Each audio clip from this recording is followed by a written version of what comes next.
Hello, everyone. Welcome to my channel. My name's Christiana Davidson, and I'm a psychotherapist and a hypnotherapist. Please excuse my wet hair. I decided to jump on early this morning and do this video, and I've only written a few sparse notes, so bear with me as I kind of shoot from the hip on this topic today. As you know, my area of specialism is childhood trauma, family dysfunction, particularly as a result of the narcissistic borderline family system. So the topic for today now, it was really a question. Uh, you know, I posted it on my Facebook page this morning. What is the answer to people pleasing and codependency? And it is, and I'm just going to start straight in, give you the answer here. Morning, Vicky. If you have any ideas, what would be an amazing phrase that you could use to free yourself from people pleasing and codependency?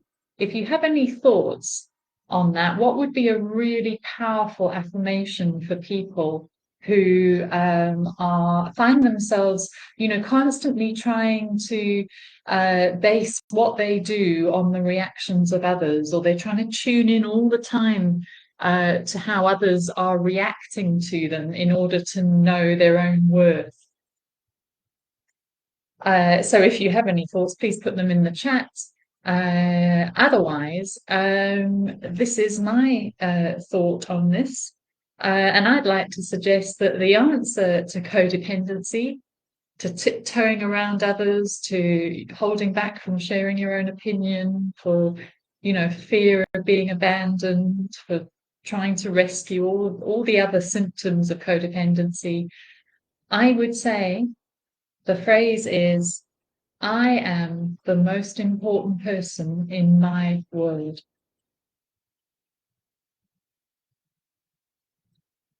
So I'm going to say that again. I am the most important person in my world.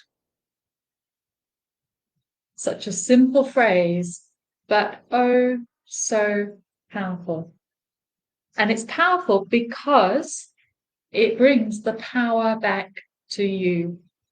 It brings the responsibility back to you. It changes the focus from out there to looking back at yourself, at me. Well, not me, but looking at yourself, and instead of looking out there for what should I do, how should I be, am I acceptable, we swing it round and we say, I am the most important person in my world.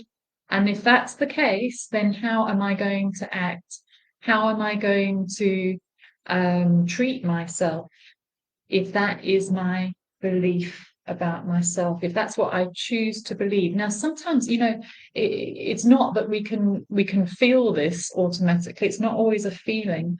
It's something that we have to choose to start imbibing, to start embodying. And it can be so helpful to make this part of your daily routine. Put up post-it notes around your house. Put it where you work, put it, in the kitchen, anywhere that you go that,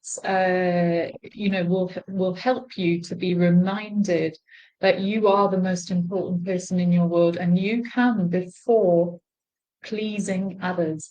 And you see, this is the thing. When you grow up in a narcissistic family system, or you have a narcissistic or borderline parent, you spend your life trying to please. You just want those little hits that they are pleased with you. That becomes the addiction. Those momentary times where they showed some being pleased with what you've done. And so subconsciously we're still seeking that out in the reactions of others. So we ended up making somebody else the most important person in our world, and pushed ourselves to one side. So this phrase, no, corrects that. I am the most important person in my world. What is going to please me here? And when I say that, it means somebody else might be displeased. They might not like it, but I've got to be willing. I've got to be willing. I've got to be brave enough to say, no, I need to make myself the most important person in my world. Vicky here has said, I have chosen myself first. She's waiting to get her hair done now. Saying, Vicky, this is wonderful. You come first. Yes, you do. And this is, I mean, it's not about being selfish or self-centered or, it's being responsible.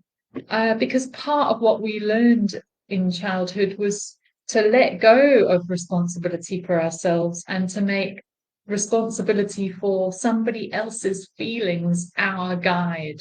We learned to sort of try to manage them in order to feel that we were somehow lovable or acceptable. And it's absolute BS. Excuse my language there. Just another little thought here, when you've been in a narcissistic family system or you've had a borderline parent, you will find that you have future relationships that resemble that, where you are drawn in by the fact that the narcissist or the borderline person finds you pleasing. And when I say pleasing, that this is the love bomb stage. They will see idealized qualities in you. They will shower you with all you want to feel about yourself. And really all that is you feel pleasing to somebody else, and it's intoxicating. And unfortunately, that phase ends, and soon it's followed by a phase of feeling displeasing to them. So the relationship, the toxic relationship, goes from being pleasing to being displeasing, to being the center and the most important person in somebody's world, to being the least important person in somebody's world. And it's devastating. This kind of toxicity really just messes with people's minds. It breaks people. So what we need to do is we need to remove ourselves from that, but we don't just do it by going no contact or opting out. That's not the answer. It can help sometimes, but really what's got to happen is we've got to turn around and take responsibility and say, no, it is my responsibility to put pleasing myself first. I have to. If I've come from a background like this, if I've been in narcissistic relationships, the way to take responsibility is to start putting yourself first, to start valuing your own opinions, to start speaking up for your own thoughts, your own needs, and to exit that relationship where you end up begging for love from them to one of discovering this wonderful love for yourself within, where you can say, no, I am the most important person in my life, and everybody else needs to get in line behind that. And that is my way of really stepping up and being a healthy person in this world and not perpetuating a multi-generational cycle. And that's the work I do. That's what I'm all about, is really empowering those that find themselves in this codependent people-pleasing situation, which was a coping mechanism learned in childhood, instilled in childhood to please the narcissistic borderline parent. And the time has come to stop pleasing them. So we're going to take our initiative from Vicky today. We're going to put really taking care of ourselves. Number one, thank you, Vicky. She says here, never got to take care of myself, but now nobody's stopping me.